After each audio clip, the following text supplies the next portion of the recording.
I wanted actually today to talk with you. I thought this is maybe a little bit daring, but to talk with you about the concept of chosenness or election or supersession in our traditions. I was delighted to hear this morning, sitting on the pulpit, that the reading from the Hebrew Bible, from the Old Testament, was the first chapter of the book of Genesis, the creation story.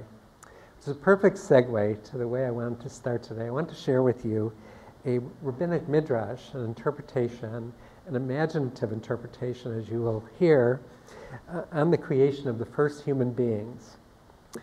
Maybe some of you have heard it before. You know, the verse says, when it comes to the creation of human beings, says in Hebrew, Naseh Adam B'Tzelmenu Kidmutenu. Let us make the human being in our image after our likeness. And actually, a peculiarity of the text is, who is the we speaking? Where is, there was one God, the author of it all, and where was the partnership? And this, of course, that detail of the change in grammar, because up to that time, it's always Vayomer, Vayivra, God speaks, God creates in God's singularity, and suddenly, on the sixth day of creation, Na'aseh, let us create the human in our image. So who is the other? And I think part of that is the source of this midrash. Let me just read it to you in translation. It's from a collection called Midrash Rabbah of rabbinic imaginative interpretation of the text. Rabbi Shimon said, Rabbi Shimon, who was a 2nd century sage, when the time came for the Holy One, blessed be God, to create the first Adam, which is male and female together, the angels of divine service broke up into opposing groups. Some among them said, do not dare to create this human being. Some among them said, Adam should be created. This is what is written, kindness and truth met, righteousness and peace kissed, from the Psalms. Kindness says, let Adam be created because Adam will bestow kindnesses. Truth says, let Adam not be created because he is entirely made of lies. Righteousness says, let Adam be created for he will do acts of righteousness. And peace, Shalom, says, let Adam not be created for he is entirely dissension. Entirely dissension. What did the Holy One, blessed be he, do? He took truth, he picked up truth, one of the angels representing truth, and flung him to the ground. The angels of divine service said before the Holy One, blessed be he, Master of the worlds, why do you despise your seal of truth? Let truth rise from the ground. Rabbi Huna, the rabbi of Tzipori, said, while the angels of divine service were arguing with one another and occupied with one another, the Holy One, blessed be he, created Adam, as we know. I guess we're the results, aren't we? God said to them, why are you debating? Adam is already created. Now here, I think what the rabbis are doing in this very there's nothing in this in the text of the Torah except a little allusion to a plurality of speakers. The rabbis, I think, address all the ambiguity in allowing human beings to walk the earth. As it were, a debate went on between God and God's angelic circle, council of angelic advisors. One by one, they stood up to state both the great good and the potential great evil that human beings might bring to the earth. Truth and peace argue against the risk of human creation. But God is so intent to create that after casting truth aside, God forms Adam and Eve. The argument for peace is entirely ignored. Much later on, in the 19th century, so now I'm kind of jerking you around from the first century, 2nd century, now we're in the 19th century, and this dialogue continues over and around the text. They're layers and layers and layers of commentary, voices speaking to one another across the centuries. So in the 19th century, a very extremely interesting and enigmatic figure, a leader of the Hasidic, pietistic movement in Judaism, Menachem Mendel of Kotsk, he made the following comment on this midrash. What was the advantage of casting aside truth while peace remained, which also argued, after all, Adam should not be created? Yet when we cast aside truth, peace will prevail. The root of argument is that everyone fights for his own truth. But when we push truth aside, there is no longer something about which to dispute. Thus, there is no argument, and peace has no claim to make. So I think the Kotzker Rebbe, to me, really helped solve the kind of the enigmatic nature of this midrash. Truth is cast down because it represents the very human tendency to adopt and cling to one's own truth and consider it the only truth. It is a principal source of argument from then until this moment in time, the main obstacle, according to the Midrash, for peace. We can be fiercely combative about our own truth, can we not? In considering the sources of conflict while working on my book of reconciliation, I found this to be one of the main obstacles to this day. And how we face that, and I want to explain why, how we face that is entirely intriguing to me. Now, it may be that the Jewish people, a long time ago, who knows, a couple millennia ago, brought this concept into the world with the idea of chosenness. God chose Abraham and Sarah, you remember, a few chapters later in the book of Genesis, the idea of their being the progenitors of a chosen people. They were chosen from among all peoples. Perhaps God's concern was wide enough and embracing enough to include everyone. But Jewish destiny would, according to the literal sense of the biblical text, be central to God's plan. Chosenness would be exclusive and permanent. No statute of limitations on this. So my theme today is a reconsideration of chosenness. Its gifts, I think, which are, I think, also indisputable, and its very great dangers. I'm especially happy to offer this in this interfaith setting. I hope I won't offend anybody by what I have to say. I really hope so. Forgive me in advance if I do. But I would love to have your feedback. And I'm hoping that there'll be time really to engage with each other and to hear what you think of this thesis, which has emerged for me in my studies.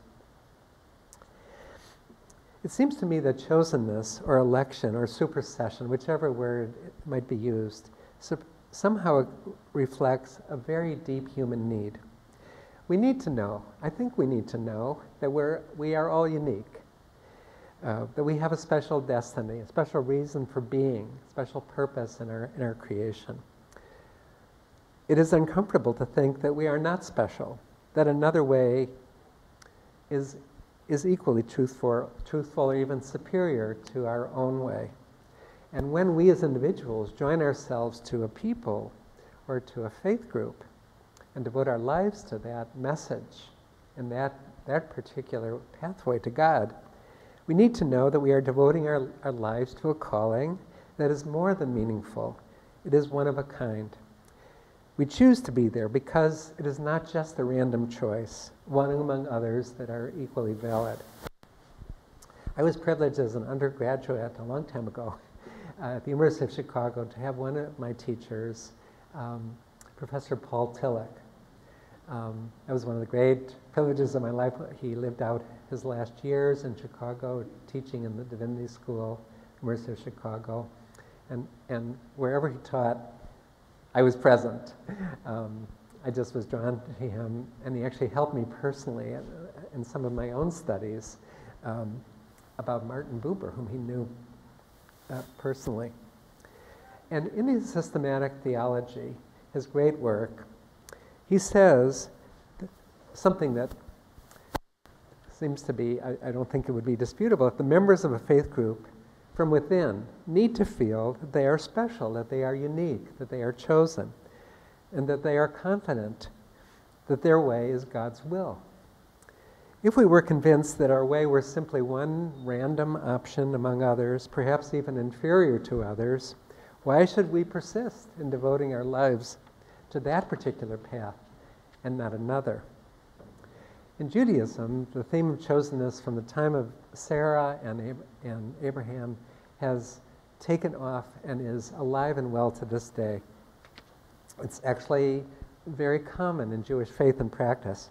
When one is called to the Torah on Sabbath morning, as it was yesterday morning at Temple Shalom, one says the words in Hebrew, one says a blessing of thanksgiving to God before standing by the Torah. One says, Asher bachar banu mikol hamim, we bless God who has chosen us from among all nations.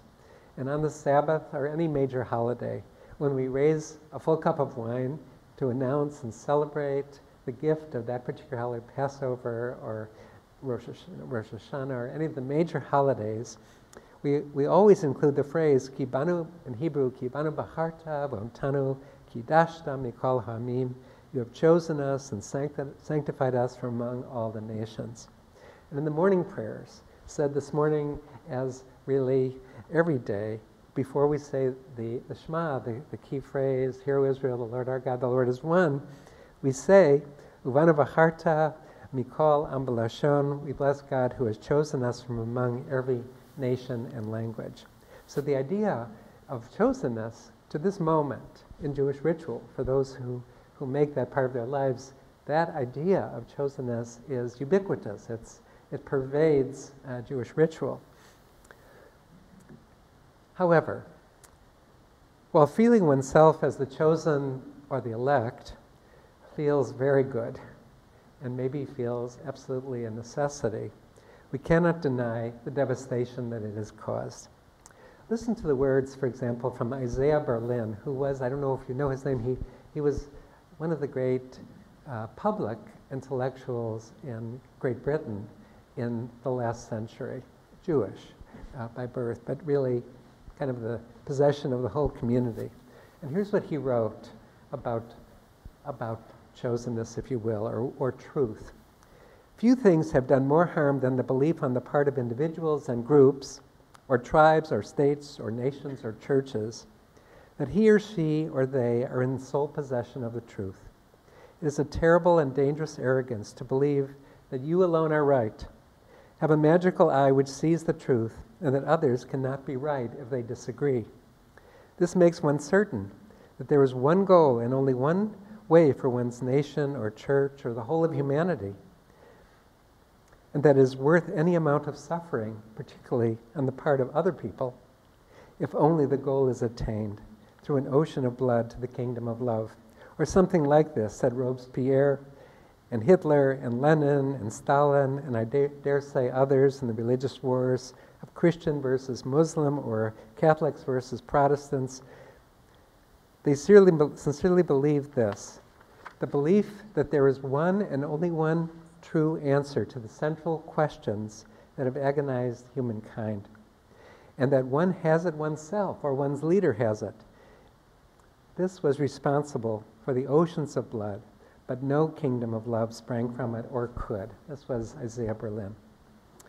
We all do know, it's undeniable, the frightful history of trauma and human blood when chosenness led to action against others who were the others and not of the elect. Jewish history, of course, bears the scars and the memories of being the rejected or superseded people, the people from whom the mantle of being chosen had been lifted and bestowed on others. Every faith, certainly including Judaism, is capable of violent action when fired up by the idea that it alone, this faith alone, bears God's authentic word. The frightful price of chosenness has not only become manifest in religious circles, as you know, and was kind of hinted at explicitly by Isaiah Berlin. In the last century, the worst manifestations with the most horrific outcomes stem from more secular ideologies, from National Socialism to communism. The toll in human lives and suffering has absolutely been beyond comprehension, the bloodiest century in human history. Even short of shedding blood of those marginalized outsiders or infidels, the elect might carry within a sense of being truly superior to others, quietly pitting the wayward faith or ideology of others, perhaps detesting their stubborn tenacity and adhering to their lesser truth. So, my friends, on the one hand, we face, and this is to me the dilemma, we seem to need some sense of our being elect and chosen, and not just by ourselves, but in the larger world, God's will, to validate our allegiance to a particular way, especially here, a particular religious path. On the other hand, the dangers inherent in clinging to one's truth seem too great a risk in this modern world in which we live in close proximity to each other and bear weapons of awful power. One possible answer to this dilemma, which I wanted to share with you today, I have found in the message of a mentor of mine, Rabbi Jonathan Sachs, who is the chief rabbi of the UK. These are the words, his words, from a gem of a book called The Dignity of Difference. I know I always like, when I'm with people, to ask them, what's the best book you've read in a while? And this is a book I really would recommend to you. I'm sure, I want to know if there are analogies. I'm sure there are in from Christian authors or Muslim authors, Dignity of Difference. And this is what he writes. Truth on earth is not, nor can it be, the whole truth.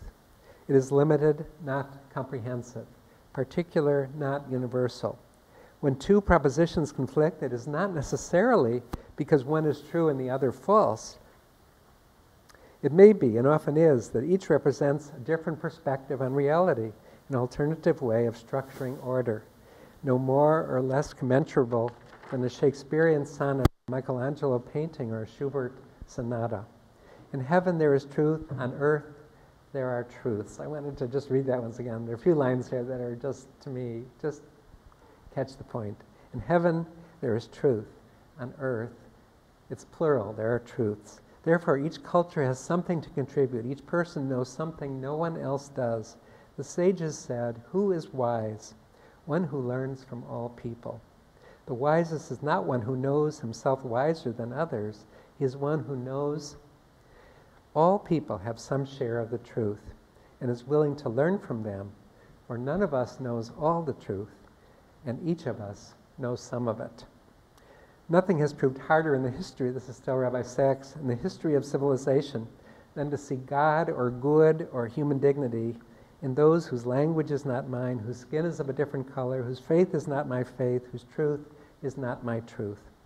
There are surely many ways of arriving at this generosity of spirit, and each faith must find its own.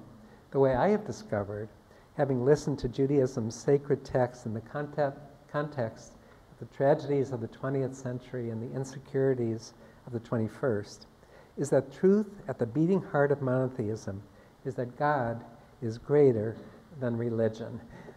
I want to repeat that too. A God is greater than religion, that he is only partially comprehended by any faith. He is my God, but also your God. He is on my side, but he's also on your side. He exists not only in my faith, but also in yours. And what I would say, I could not be more eloquent than Rabbi Sachs in stating this case. But what I think he's saying is, he's finding a middle path. He's not rejecting the idea of election and uniqueness. And we don't have to surrender our belief in a unique place in God's plan that we express, that you expressed this morning in your Mass, and that we and Rabbi Hurwitz and his congregation express on Shabbat and every day. We simply have to acknowledge that there are others parallel to our own, equally unique, equally valid, equally eternal. God's plan for the human enterprise may well be far richer than the map engraved in any particular faith. In prophetic words, I've been scouring Jewish tradition for at least pointers to this, because this, what I've presented today, is not the traditional understanding of chosenness in Judaism. This is a growing edge. And the idea of parallel varieties of chosenness. And in the Hebrew Bible, in the book of Amos, we find the following verse, which some of you I bet will know. Are you not as the children of the Ethiopians to me, O children of Israel, says God? Have not I brought up Israel out of the land of Egypt, and the Philistines from Kaphtor, and Aram from Kir? The Jewish people, as you know, have a compelling liberation story to tell, the Exodus from Egypt. But the prophet reminds us that there are other liberation stories in which God also plays an absolutely key role as liberator. Likewise, there are other revelation stories by implication, other redemption stories by implication. No one has the exclusive keys to God's kingdom. All of these narratives are equally precious before God. Just as each one of us is unique, carrying an unrepeated and unrepeatable facet of the divine image, so it might well be in the communities and peoples that we form. The more we come, with this I'm going to conclude the formal part. I love to engage you in conversation. The more we come to know about the universe that we inhabit, the more we learn of its unfathomable complexity and majesty and mystery. Who can comprehend it? We, in facing the unfathomable, could benefit from a dose of humility before each other's attempts to penetrate those mysteries, an attempt to locate a good way to live and to serve God, even amidst the unfathomable. In the small bit of time and space we occupy, can we not make room for each other, affirm each other as at the same time that we passionately dedicate ourselves to our own way? If we did, we would be much more open to learn as well as to teach, to listen as well as to speak. We would be pleased to send a complimentary DVD of this program to anyone who wishes to support Shalom TV with a tax-deductible gift of $36, double high or more, to the nonprofit organization Jewish Education in Media. Simply visit the Shalom TV website homepage and click on the Donate button to make a donation by PayPal or your credit card. And please indicate the program for which you would like a DVD. Or you can send your tax-deductible check made out to GEM. To GEM, Post Office Box 180, Riverdale Station, Bronx, New York, 10471. And again, please remember to indicate which program you would like to receive on DVD with our compliments. And we thank you for your kind support.